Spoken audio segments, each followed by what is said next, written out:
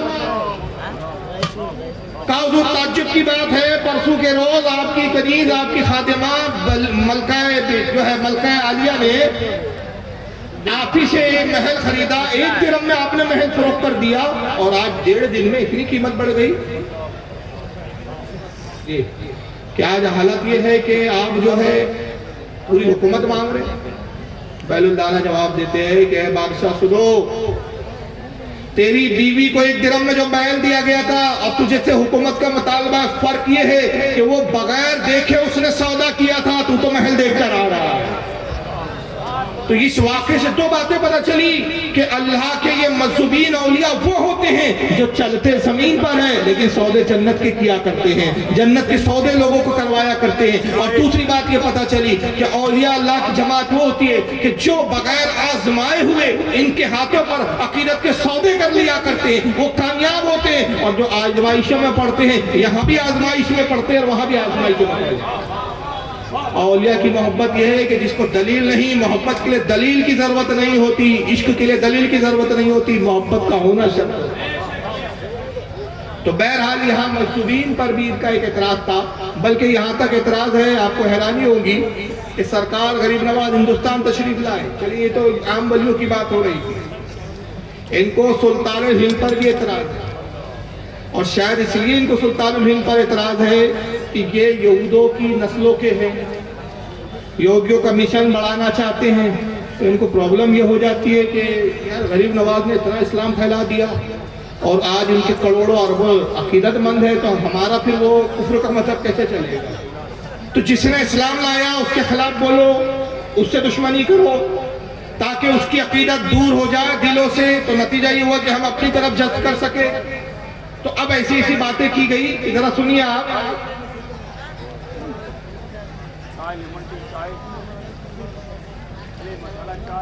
یہ ایک صاحب ہے جلال الدین جو سابق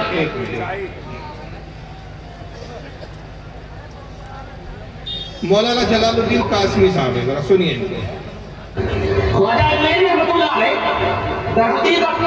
جنوبی ایران کے ایک علاقے سیستان کے اندر پیدا ہوئے سن 536 کے اندر، اور انتقال ان کا ہوا سن 635 کے اندر۔ اچھا یہ چلے مکہ آئے اور مکہ سے مدینہ آئے، اور ان کے جو پیر تھے عثمان ہارونی، مرشد ان کے